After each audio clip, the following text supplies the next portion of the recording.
বাংলাদেশে আমরা কই বেকার, আরে বেকার কিসের? সিজনে এমন কোন বেড়া আছে এই জায়গায় বসে আছে হোটেল ব্যবসা করে নাই? পোলার বিয়া মাইয়ার বিয়া মানুষের দাওয়াত দিয়া টেবিল আর কলম কাগজ নিয়ে বয়ে গেছে। পাবলিক খাইছে 300 টাকা, দিছে 1000 টাকা, ঘরে যায় কিছু দূর 1 কেজি গোস্ত সবাই মিলে খাই যেতাম। আমার বহু নাম কথা আমি নুসরাত শুনছি। জাহান। এই ভিডিও অনেকে দেখেছেন কিন্তু কেউ সাবস্ক্রাইব করে না। আমি শুনছি বহু কথা। তো হোটেল ব্যবসা এদেশে কে করে নাই? এদেশে প্রায় লোকই হোটেল ব্যবসা করে, বুঝছেন? হয়তো বুঝে না যে এটা ব্যবসা। আরো বলে কি, টাকা যখন উঠে লিস্ট তখন বলে কি, এই অমুকে আসছিল, হ্যাঁ আসছিল, কি রে তার পোলার বিয়েতে আমি 2000 টাকা দিলাম, এতে কিছু দেয়নি।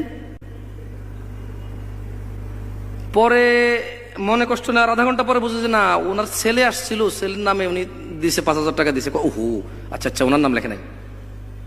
আল্লাহ আমাদেরকে বোঝার তৌফিক দান করুন, আমিন। যাই হোক, শেখ চলে আসছে আমাদের, আমি আর বেশি কিছু বলবো না, আমার কথা এত জ্ঞান নাই। নসিহা আল্লাহ আমাকেও হিদায়াত দিক, আপনাদেরকেও দিক, আমিন।